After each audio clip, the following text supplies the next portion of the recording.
Student कैसे हैं आप सब। तो स्वागत है आप सबका फिर से हमारे यूट्यूब चैनल हिंदी क्लासेस में।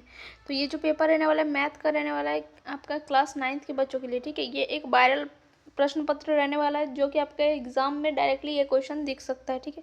तो वीडियो को प्लीज़ शुरू से लेकर अंत तक देखिएगा। चैनल पर न्यू है चैनल को सब्सक्राइब कर लीजिए, बेल नोटिफिकेशन को ऑन कर दीजिए, अपने फ्रेंड्स को ये वीडियो शेयर कर दीजिए और वीडियो को एक लाइक ज़रूर कीजिएगा क्योंकि ये मैथ का है तो इसमें सॉल्यूशन करेंगे। और प्लीज़ वीडियो को स्किप करके मत देखिएगा, ठीक है। पूरा वीडियो देखिएगा, आपको पूरा सब कुछ समझ में आएगा शुरू से लेके, लेकिन आपको लास्ट तक देखना है, ठीक है। क्या है देखिए, क्वेश्चन नंबर 1 क्या बोल रहे हैं, निम्न में कौन परिमेय संख्या है, ठीक है। परिमेय संख्या किसको बोलते हैं ना, जो जिसे पी वाई क्यू के रूप में लिख सकते हैं, जहाँ पर क्यू जो है वो नॉट इक्वल टू जीरो हो, ठीक है। यहाँ पर क्यू क्या है, नॉट इक्वल टू जीरो होना चाहिए।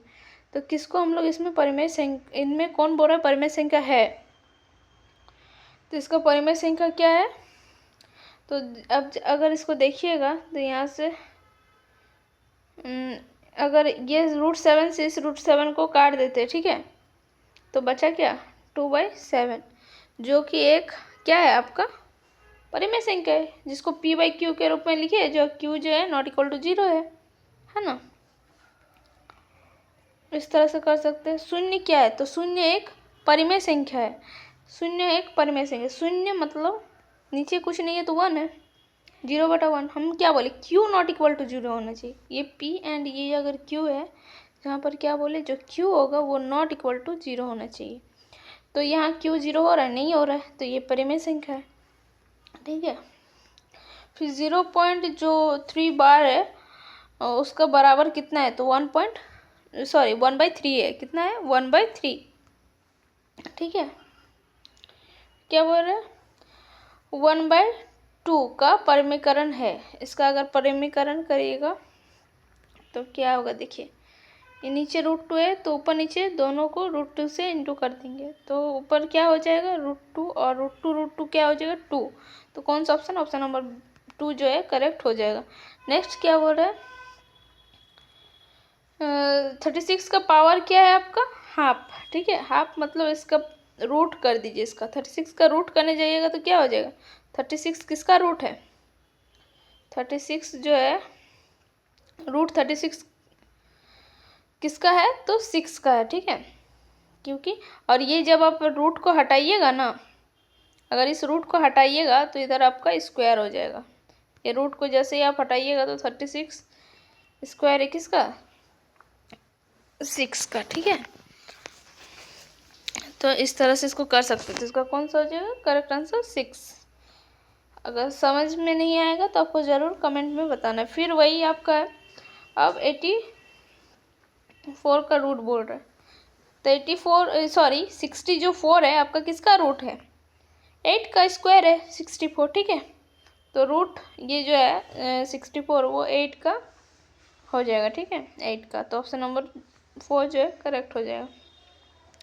अब बोल रहा इनमें से कौन बहुपद नहीं है, तो ये जो तीनों है वो बहुपद है, ठीक है। अब ये नहीं बोल रहा है कि द्विघातीय बहुपद या त्रिघातीय बहुपद, ये नहीं पूछ रहा है आपको, खाली बोल रहा है बहुपद नहीं है। तो ये जो है बहुपद नहीं है। अब बोलेगा क्यों नहीं है, तो जो आपका ये होता है इसको क्या बोलेंगे हम लोग, जो चर होता है, ठीक है, वो कभी भी ये नहीं हो सकता है, हर में नहीं हो सकता, ठीक है। जो चर होगा वो ये जो ऊपर वाला, जैसे अगर p/q में कोई चीज़ है, ठीक है, जैसे कि 2 बाई यहाँ पर y है, ठीक है, तो p को हम लोग क्या बोलेंगे अंश, और नीचे वाला जो होता है हर। तो जो चर होगा वो कभी हर नहीं हो सकता है, हर में नहीं लिखा जाता है चर को, ठीक है। फिर क्या हो रहा है, निम्नलिखित में कौन त्रिघातीय बहुपद है, तो इनमें पूछ रहा है आपका त्रिघातीय बहुपद कौन सा है, ठीक है।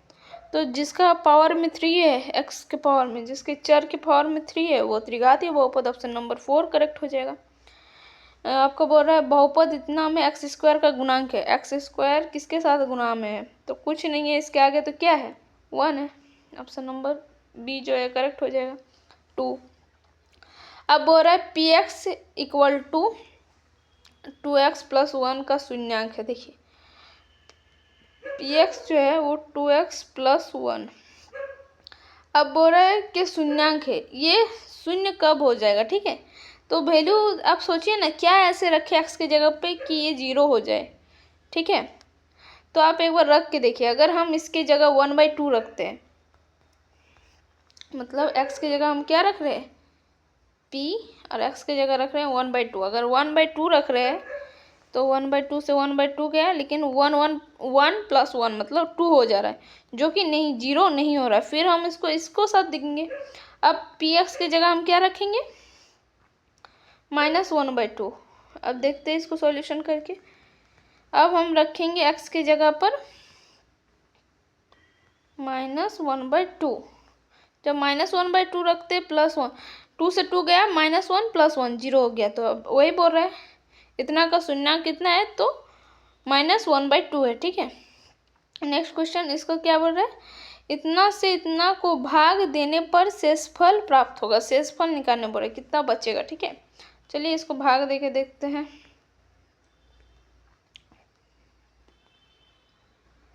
इसको करना है, ठीक है, इसको भाग देना है, सॉरी। देखते हैं अब क्वेश्चन नंबर 11 कैसे बनाएंगे, इसको देखिए। इसमें ये जो है आपका 3x³ + x - 1 को डिवाइड देंगे। हमको किसके साथ डिवाइड देना है, x + 1 के साथ, ठीक है। चलिए इसको डिवाइड जैसे ही देंगे, इसको मतलब काटना है हमको, ठीक है। तो x को हम किससे इंटू करें कि ये आ जाए, तो हम 3x² से अगर x को इंटू करते हैं तो मेरा आ जाएगा ना 3x³। फिर 1 को इससे इंटू करेंगे तो यही बच जाएगा मेरा 3x²। यहाँ पर x² का कोई ये जगह नहीं है, इसलिए इसको हम साइड में रखें। अब प्लस माइनस करेंगे, ऊपर प्लस है नीचे माइनस है, प्लस माइनस कट गया, 0 हो गया, ठीक है। अब ये जो बचा इसको फिर माइनस, तो क्या बचा मेरा, -3x² + x - 1। फिर इसको वैसे ही करना है। अब यहाँ पर हमको ये लाना है, तो x को हम किससे इंटू करें कि ये आ जाए, तो हम माइनस अगर 3x से इंटू करते हैं x को, तो ये आ जाएगा ना मेरा। आपको ऐसे ही करना है, ठीक है। मेरे पास स्क्रीन मेरा इतना बड़ा नहीं है कि हम आपको प्रॉपरली दिखा पाए, तो आप लोग थोड़ा एडजस्ट कर लीजिएगा। इससे ये कट गया, ठीक है, प्लस माइनस, और यहाँ माइनस था और फिर प्लस, ये आपका क्या था, प्लस माइनस माइनस, -3x, तो हम दिए यहाँ प्लस, यही दिए है ना, प्लस दिए। क्वेश्चन तो आपका वही था ना, हाँ। तो यहाँ पर आपका क्या हो जाएगा, 4x - 1। अब इसको करना है, जब इसको करिएगा तो x को 4 के साथ इंटू कर दीजिएगा, और 4 + 1 को अगर 4 से इंटू कीजिएगा तो 4 ही आएगा। फिर इसको और एक स्टेप जाएगा, ठीक है। इसको इंटू करना है किससे, 4 से। जैसे आप इसको 4 से इंटू इधर करते, यहाँ नीचे लिख रहे हैं हम, ठीक है। तो ये हो जाएगा 4x, और यहाँ हो जाएगा आपका प्लस, ये आपका कितना हो जाएगा, प्लस प्लस प्लस, ठीक है, +4। नीचे फिर एक माइनस देंगे, तो -1 - 4 कितना हो जाएगा, -5। कौन सा ऑप्शन में दिख रहा है, -5, ऑप्शन नंबर 4 में। तो आपका ऑप्शन नंबर जो 4 है वो करेक्ट हो जाएगा। मैं आशा करती हूँ आपको समझ में आ गया होगा।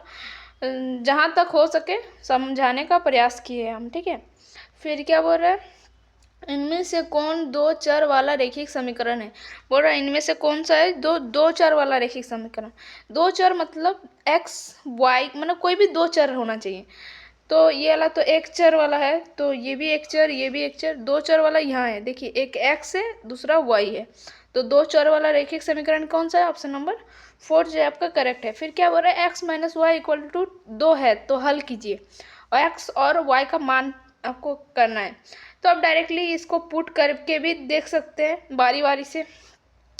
अगर आप, ठीक है, आप एज्यूम कीजिए कि अगर आप ये फर्स्ट वाला जो होता है वो x का मान होता है, और दूसरा वाला जो होता है कॉमा के बाद जो होता है वो y का मान होता है। अगर x की जगह आप 2 बिठाते हैं और y की जगह आप 1 बिठाते हैं, तो क्या आपका 2 आ रहा है, नहीं आ रहा है, तो ये वाला नहीं होगा। यहाँ 1 आ जा रहा है ना, तो ये वाला नहीं होगा। फिर नेक्स्ट हम बिठा के देखते हैं, अगर हम x की जगह 4 बिठाते हैं, -y की जगह 2, तो क्या आ जाएगा, 2।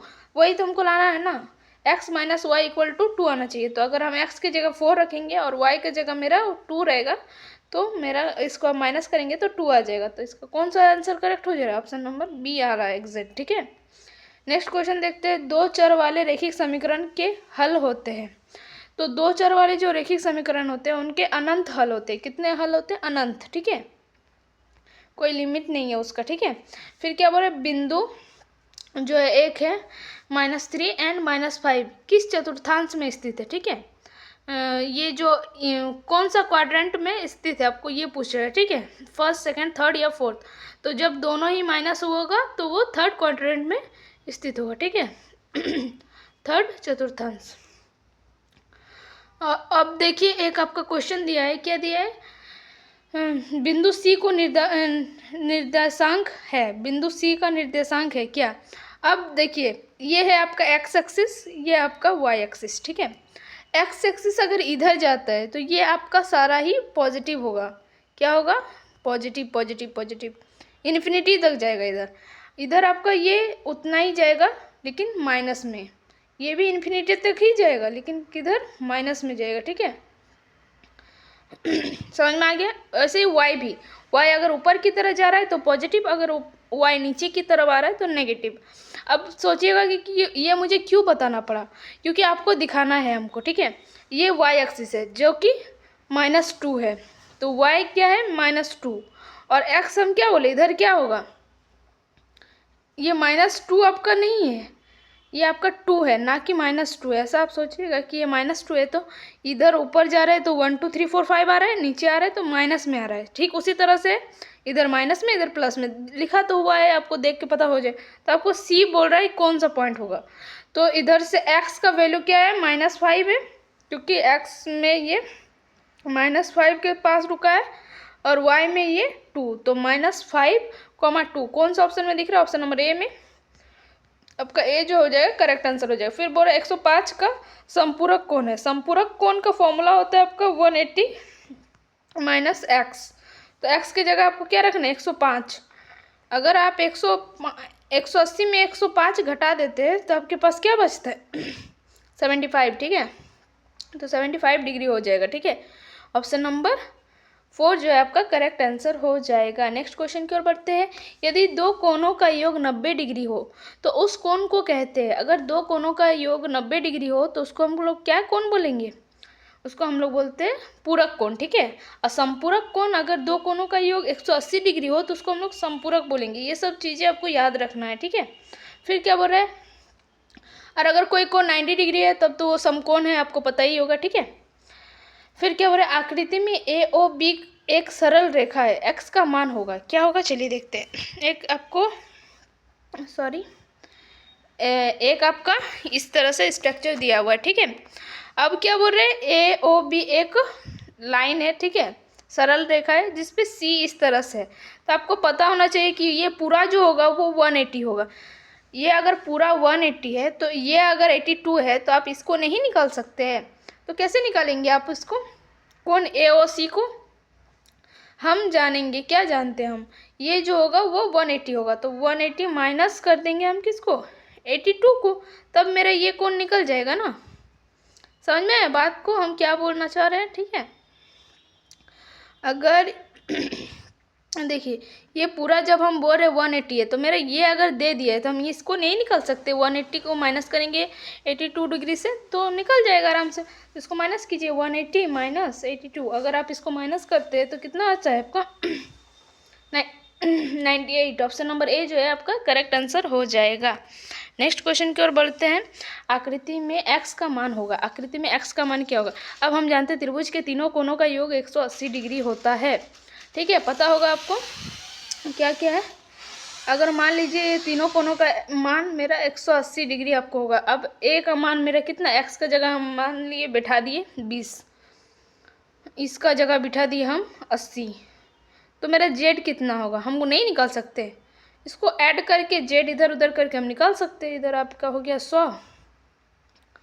ठीक है, प्लस z इक्वल टू 180। इसको जब माइनस कीजिएगा 180 में 100 चल जाएगा तो कितना बचेगा? z बराबर आपका हो जाएगा 80। z बराबर क्या हो जाएगा? 80। ऑप्शन नंबर ए जो है आपका करेक्ट आंसर हो जाएगा। मैं आशा करती हूँ आपको सारे कॉन्सेप्ट समझ में आ रहे होंगे। तो ये जो आपका है, आपका ये वाला जो कोण आ गया, ये कितना आ गया आपका, ये कोण आपका आ गया 80 डिग्री, क्योंकि ये 20 था, ये 80 था, तो 20 + 80, क्योंकि हम जानते हैं त्रिभुज के तीनों कोणों का योग 180 होता है, तो 20 + 80 मैंने 100 हो गया, और कितना बचा 80, तब जाके 180 हो गया। ये कोण अगर 80 है, हम फिर आपको बता चुके हैं, अगर ऐसा कोई है, ठीक है, और उस पर अगर कोई कण लंबवत जाती है तो ये 180 बनाती है, तो ये 80 है, तो ये बाहर वाला कोण कितना होगा, आपको x का मान पूछा था ना, ये हम तो देखे ही नहीं थे, आपको x का मान पूछा है, ठीक है, बाहर वाला हम अंदर वाला बताए, अंदर वाला 80 है, ये अगर 80 है तो बाहर वाला कितना हो जाएगा 180 है जब टोटल, तो बाहर वाला आपका 100 हो जाएगा, ठीक है, x बराबर कितना हो जाएगा आपका 100, ये होगा आपका करेक्ट आंसर, ना कि 80, क्योंकि कॉन्सेप्ट गलत नहीं था, कॉन्सेप्ट ये हम लोग को समझने में गलती था कि हम क्या निकाल रहे हैं, हमको x का मान निकालना बोला था ना, इसीलिए। अब बोल रहे त्रिभुज के तीनों कोणों का योग कितना होता है, तो त्रिभुज के तीनों कोणों का योग 180 डिग्री होता है। नेक्स्ट क्वेश्चन की बात चलते हैं, क्या है, निम्नांकित में से कौन त्रिभुजों के जो सर्वांग कोटि है वो कसौटी नहीं है, तो क्या होता है, एक तो होता है साइड एंगल साइड होता है, एक साइड होता है, और एक होता है आपका क्या, और आपका एक होता है एंगल साइड एंगल, तो इसमें से बोला कौन नहीं है, तो SSA नहीं है, ठीक है, साइड एंगल ऐसा कुछ नहीं होता है।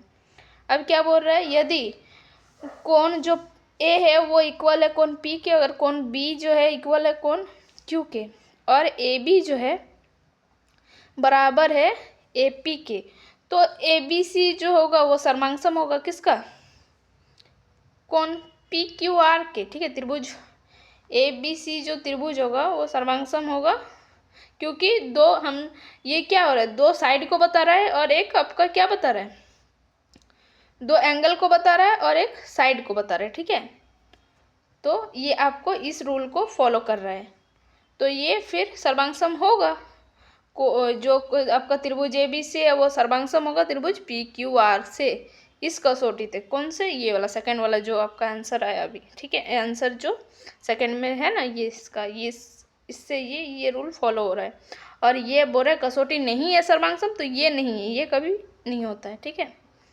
अब बोल रहा है एक चतुर्भुज के तीनों कोण जो है, एक चतुर्भुज है जिसमें 3 कोणों का योग इतना इतना इतना है, तो चौथा कोण आपको ज्ञात करना है, ठीक है, तो चौथा कोण आपको ज्ञात करना है, तो चलिए देखते हैं किस तरह से इसको करते हैं हम लोग, ठीक है।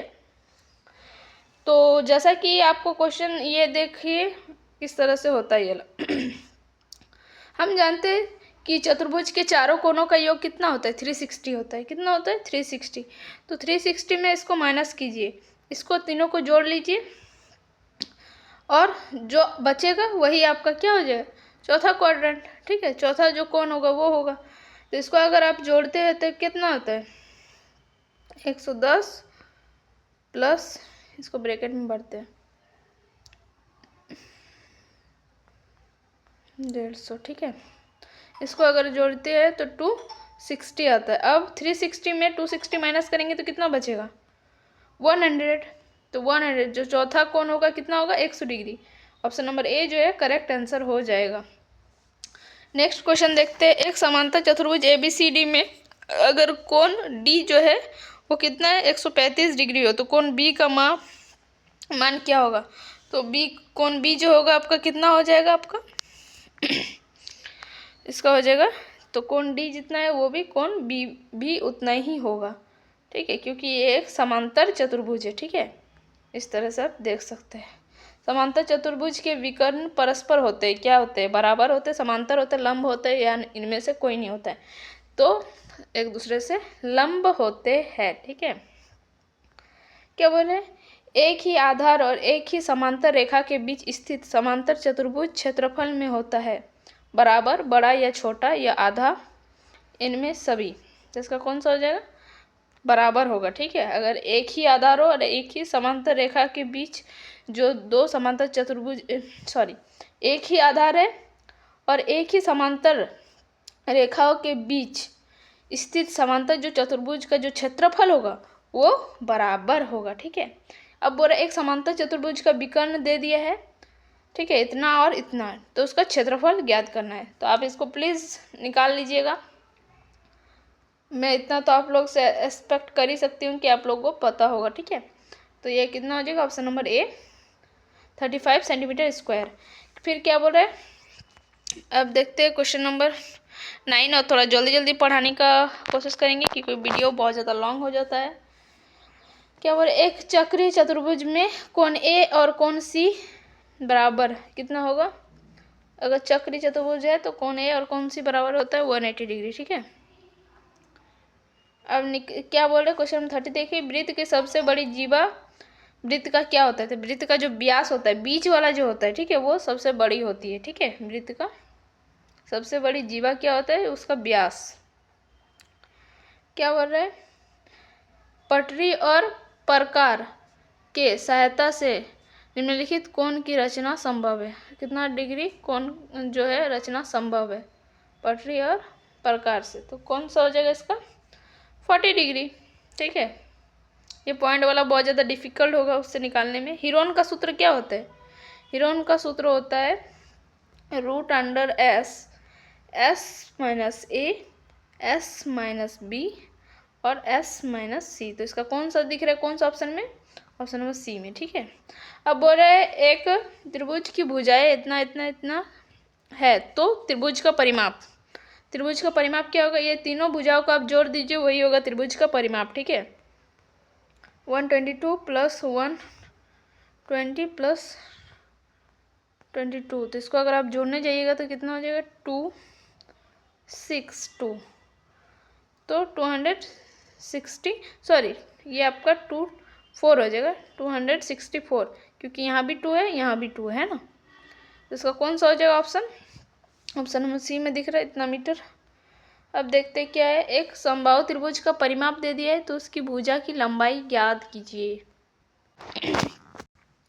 तो आपको क्या बोल रहा है, एक समबाहु त्रिभुज का परिमाप कितना दिया है आपका 60 सेंटीमीटर, तो उसकी भुजा की लंबाई ज्ञात कीजिए, ठीक है।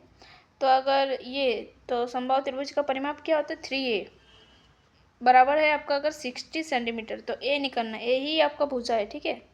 तो 60/3, इधर इंटू में है 3 a के साथ, तो इधर आएगा तो डिवाइड में हो जाएगा, तो 20 a, एक कोण कितना आ जाएगा आपका, जो इसका एक भुजा आ जाएगा, भुजा की लंबाई आपका 20 सेंटीमीटर है, ठीक है। अब 20 ऑप्शन नंबर बी में है तो करेक्ट हो जाएगा। क्या बोल रहे, एक घन का कुल पृष्ठीय क्षेत्रफल कितना है आपका, एक घन का अगर आपको दिया है कुल पृष्ठीय क्षेत्रफल इतना, ठीक है, तो घन का आयतन ज्ञात कीजिए। तो घन का कुल पृष्ठीय क्षेत्रफल होता है 6a² बराबर दे दिया आपका कितना 64, ठीक है, सॉरी 96, क्या बोल रहे हैं हम भी। अगर आप a² को इधर ही रखिए, इसको अगर इधर ले जाते हैं तो ये इधर था 6 इंटू में a के साथ, तो इधर आएगा तो डिवाइड में हो जाएगा, जैसे ही आप इसको काटते हैं तो 16 बार में चल जाता है, तो a² बराबर 16 है, तो a बराबर आपका 4 आ गया। अब जहाँ हम जानते हैं, क्या जानते हैं, घन का आयतन, घन का आयतन का फॉर्मूला होता है a³, तो a³, एक a अगर 4 है तो इसको 4 बार गुना कीजिए, a³ मतलब 3 टाइम्स 4 को इंटू कीजिएगा तो कितना आ जाएगा आपका 4 4 जा 60, 16 एंड 16 4 जा 64। कौन सा ऑप्शन में दिख रहा है, ऑप्शन नंबर 3 जो है आपका करेक्ट हो जाएगा। मैं आशा करती हूँ आपको ये वाला समझ में आ गया है। क्या बोल रहे, एक बेलन जिसका ये दिया है, त्रिज्या दिया है कितना r, ठीक है, ऊंचाई h है, तो उसका वक्र पृष्ठीय क्षेत्रफल क्या है, तो बेलन का वक्र पृष्ठीय क्षेत्रफल क्या होता है आपका 2πRh, 2πRh बेलन का वक्र पृष्ठीय क्षेत्रफल होता है। ऑप्शन नंबर ए जो है आपका करेक्ट आंसर हो जाएगा, ठीक है। नेक्स्ट क्वेश्चन क्या बढ़ रहा है, शंकु जिसका ऊंचाई h है और त्रिज्या r है और तिर्य ऊंचाई l है, ठीक है, तो उसका आयतन क्या होगा, तो 1/3πr²h, ऑप्शन नंबर 3 जो है करेक्ट हो जाएगी। ये सब फॉर्मूला आपको याद करना पड़ेगा, ठीक है, इसमें कुछ नहीं हो सकता है। और क्या बोल रहे, एक अर्धगोला है जिसका इसका आप ट्रिक लगा सकते हैं। अब अर्धगोला का क्या बोल रहे हैं, क्षेत्रफल दिया है आपका कितना, अगर r इसका त्रिज्या है तो अर्धगोला का क्षेत्रफल पूछ रहा है, तो अर्धगोला का क्षेत्रफल क्या हो जाएगा, कौन सा हो जाएगा अर्धगोला का क्षेत्रफल, इसका जो करेक्ट आंसर हो जाएगा आपका क्या हो जाएगा 2πr², ठीक है। ये स्मॉल वाला r होना चाहिए, जबकि ये क्योंकि यहाँ पर त्रिज्या है आपका स्मॉल आर। तो इसका ऑप्शन नंबर ए ही है जो करेक्ट हो जाएगा, ठीक है।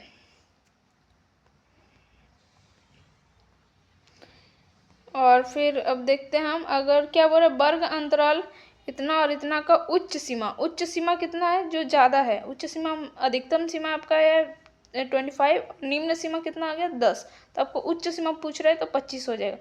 अब क्या बोल रहे एक सिक्के को एक बार उछाला जाता है, ठीक है, तो एक जीत आने की प्रायिकता क्या है। एक सिक्का है, ठीक है, जिसमें क्या हो सकता है, एक जब सिक्का है तो उसमें या तो हेड आ सकता है या टेल आ सकता है, या तो हेड या तो टेल।